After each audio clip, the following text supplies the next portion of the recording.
En las montañas de República Dominicana hay una regla que todos conocen. Nunca sigas a una mujer hermosa que encuentres sola en el bosque. Después del anochecer nunca. Especialmente si escuchas su risa entre los árboles, si su cabello negro brilla bajo la luna, si su voz suena como el murmullo del río. Miguel debió recordar eso. Era marzo de 2019, a Miguel Santana, un agricultor de 34 años de la provincia de El Cibao, había salido a revisar sus trampas cerca del Parque Nacional Los Haitises. Era algo que hacía cada semana, siempre antes del atardecer. Pero ese día, una de sus cabras se había escapado hacia la espesura. Y Miguel, contra todo consejo, decidió ir a buscarla cuando el sol ya se escondía detrás de las ceibas. Vuelvo en una hora, le dijo a su esposa por teléfono. Es solo subir hasta el claro del bambú. Fue la última vez que ella escuchó su voz normal. Los bosques de República Dominicana tienen algo que otros no tienen. No es solo la humedad que se pega a la piel, ni el coro interminable de coquíes, ni las sombras que se mueven entre los helechos gigantes.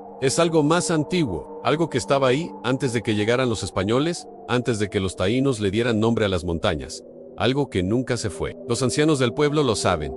Por eso nunca entran al bosque de noche. Por eso cierran sus ventanas cuando escuchan cantar en el monte. Por eso les dicen a sus hijos, a sus nietos, a cualquiera que quiera escuchar en sí, ¿ves a una mujer hermosa en el bosque? No la mires. Si te habla, no respondas. Y si ves sus pies corren porque en esos bosques vive la ciguapa. Miguel subió por el sendero que conocía de memoria. La luz se desvanecía rápido, como siempre pasa en el trópico. En 10 minutos pasó de un crepúsculo dorado a una penumbra azul.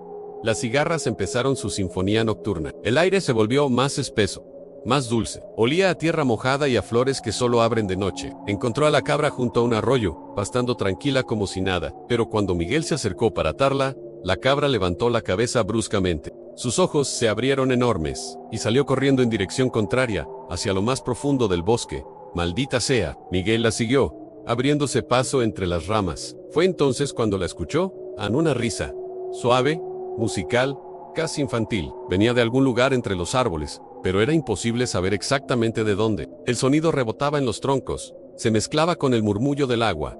Miguel se detuvo. Su respiración se aceleró. Conocía las historias. ¿Todos las conocían? ¿Hola? Llamó, aunque una parte de él rogaba que nadie respondiera. El silencio se hizo más profundo.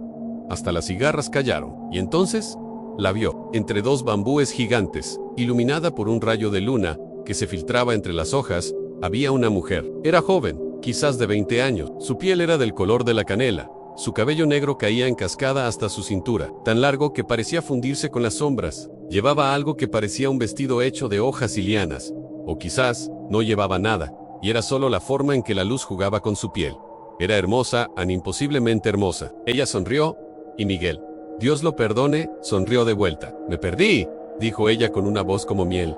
«¿Puedes ayudarme?». Algo en el cerebro de Miguel le gritaba que huyera, pero sus piernas no obedecían. Seikuedo Aji, hipnotizado, mientras ella daba un paso hacia él, y otro. Sus pies descalzos no hacían ningún ruido sobre las hojas secas. Se movía como si flotara. «Ven», susurró ella, extendiendo una mano delicada. «Conozco un atajo». A Miguel debió correr, debió recordar las advertencias, debió notar que en todo ese tiempo, ella nunca le dio la espalda, que caminaba de una forma extraña, antinatural, como si sus rodillas se doblaran en la dirección equivocada, pero no lo hizo. Tomó su mano, y ella lo guió hacia la oscuridad del bosque. La mano de ella era fría, no fría como el agua de un río, sino fría como la piedra al amanecer, como algo que nunca había conocido el calor. Pero Miguel apenas lo notó. Su mente estaba envuelta en una niebla extraña, como si hubiera bebido demasiado ron. Aunque no había probado ni una gota, caminaron y siguieron caminando. El bosque se volvía cada vez más denso. Las ramas se cerraban sobre ellos como dedos retorcidos. La luna desapareció detrás del dosel, y la oscuridad se hizo casi total. Miguel tropezó 2 veces, pero ella nunca soltó su mano, nunca perdió el paso. Se movía con una gracia imposible por un terreno donde él apenas podía ver sus propios pies. ¿Falta mucho?, preguntó Miguel, y se sorprendió al escuchar su propia voz. Sonaba lejana, como si viniera de otra persona. «Ya casi llegamos», respondió ella, y su risa tintineó entre los árboles. Fue entonces cuando Miguel miró hacia abajo. No sabe por qué lo hizo. Quizás porque tropezó de nuevo, y su vista siguió el movimiento de sus propios pies. Quizás porque algún instinto primario le gritó que mirara. Quizás porque, en el fondo, una parte de él ya sabía la verdad. Lo que vio hizo que su sangre se congelara. Las huellas que dejaba ella en el barro iban en dirección contraria. Los dedos de sus pies apuntaban hacia atrás, como si caminara al revés, aunque claramente avanzaba hacia adelante. Era anatómicamente imposible. Era una locura negra. ¡Ay Dios!, Ann susurró Miguel. Ella se detuvo muy despacio. Giró su cabeza para mirarlo, y Miguel vio que su cuello se torcía más de lo que debería, más de lo que cualquier cuello humano puede girar. Su sonrisa se ensanchó demasiado. Su boca se abrió más de lo normal, revelando dientes perfectos y blancos que brillaban en la oscuridad. ¿Qué pasa, Miguel? Su voz ya no sonaba como miel, sonaba como el viento entre las tumbas. ¿Ya no quieres venir conmigo? Miguel tiró de su mano, tratando de liberarse, pero ella lo sujetaba con una fuerza sobrenatural. Sus dedos se clavaron en su muñeca como garras. Suéltame, rogó él, y el pánico finalmente atravesó la niebla en su mente. Por favor, yo tengo familia, Todos tienen familia, interrumpió ella, y su hermoso rostro comenzó a cambiar. Sus ojos se oscurecieron hasta volverse completamente negros. Su piel adquirió un brillo extraño, como si estuviera cubierta de escamas. Pero vienes igual. Siempre vienen. Miguel hizo lo único que pudo. Pateó. Su bota conectó con la pierna de ella, y para su horror, sintió algo que crujió como madera seca. Ella soltó un chillido que hizo que los pájaros salieran volando de los árboles. Un sonido agudo y animal que no debería salir de una garganta humana. Miguel corrió. No sabía hacia dónde. No podía ver más allá de 2 metros. Las ramas le azotaban la cara. Las raíces trataban de atraparlo. Corrió como nunca había corrido en su vida, con el corazón a punto de explotar, con los pulmones ardiendo, con el terror absoluto impulsándolo hacia adelante. Detrás de él, escuchaba su risa. Pero ahora sonaba distinta. Sonaba hambrienta, y lo peor era que parecía venir de todas direcciones a la vez. Adelante, atrás, a los lados, como si hubiera más de una, como si el bosque entero estuviera lleno de ellas. Miguel corrió durante lo que pareció horas. Sus piernas gritaban, su garganta sangraba, pero no se detuvo. No podía detenerse, y entonces vio una luz. Una luz parpadeante entre los árboles, una linterna. Civilización, salvación, ayuda. Gritó con la voz destrozada. Ayúdenme, por favor. La luz se acercó. Miguel cayó de rodillas sollozando mientras una figura emergía de entre los árboles. Era un hombre mayor, con una linterna en una mano y un machete en la otra. Su rostro estaba arrugado por el sol y los años. ¿Qué haces aquí, muchacho?, preguntó el anciano. ¿Sabes qué hora es? Miguel apenas podía hablar. Ella me persiguió una mujer con los pies. El rostro del anciano cambió. El miedo llenó sus ojos. ¿La viste?, susurró. ¿Viste la ciguapa? Miguel asintió, temblando. El anciano miró hacia atrás, hacia la oscuridad del bosque. Luego agarró a Miguel del brazo y prácticamente lo arrastró cuesta abajo. Camina, rápido, y no mires atrás. Bajaron por un sendero que Miguel no reconocía. El anciano murmuraba algo en voz baja. Sonaba como una oración, pero en un idioma que Miguel no conocía.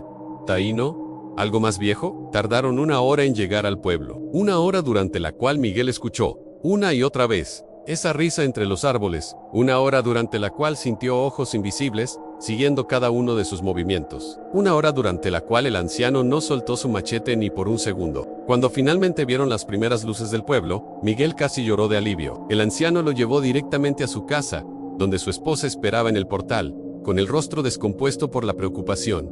Miguel, Dios santo, llamé a todo el mundo. ¿Dónde estabas? Pero Miguel no respondió. Estaba mirando al anciano, que se alejaba con su linterna, desapareciendo en la noche de donde había venido. Antes de Earth, el viejo se volteó una última vez. Tuviste suerte, dijo. La mayoría no vuelven. Y entonces Miguel notó algo que hizo que sus piernas cedieran. Las huellas del anciano en el barro iban en dirección contraria. Antes de continuar, si esta historia te está poniendo la piel de gallina, regálame un like. Y si quieres más leyendas del Caribe, suscríbete.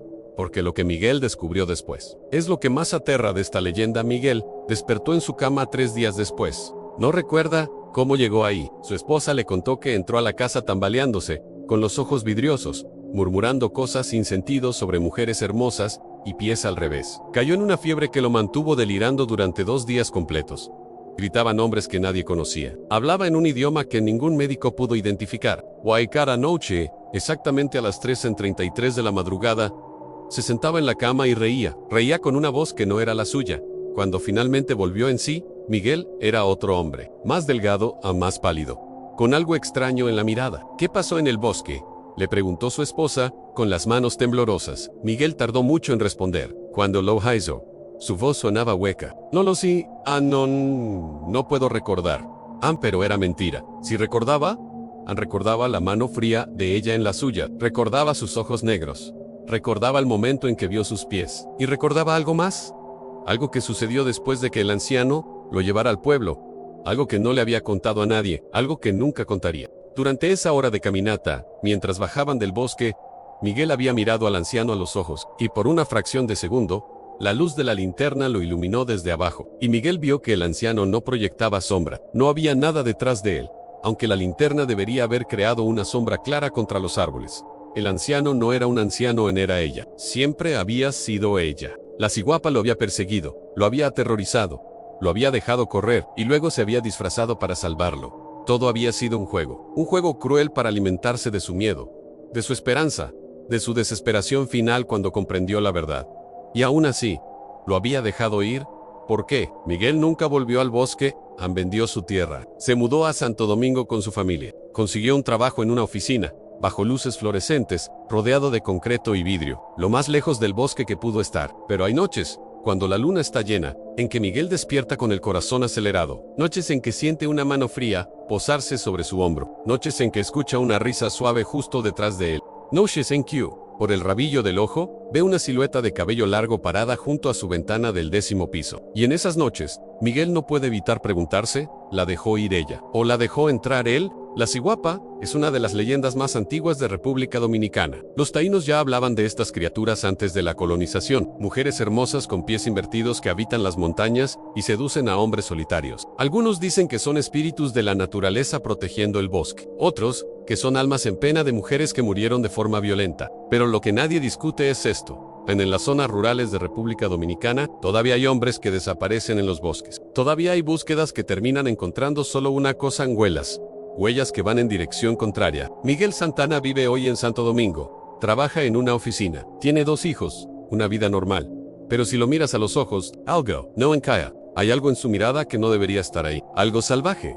Algo que huele a tierra mojada y a flores nocturnas. Y cada luna llena, sin que nadie lo note, Miguel se para junto a su ventana y mira hacia las montañas, y sonríe en una sonrisa que es demasiado ancha. Si esta historia te heló la sangre de Human Like, si quieres más leyendas del Caribe y Latinoamérica que te quitarán el sueño, suscríbete y activa la campanita. El próximo video es sobre el bacá, la criatura que vive bajo tu casa a cambio de riquezas. Pero recuerda, si alguna vez te encuentras solo en un bosque y ves a alguien hermoso caminando entre los árboles, mira sus pais. Nos vemos en la oscuridad.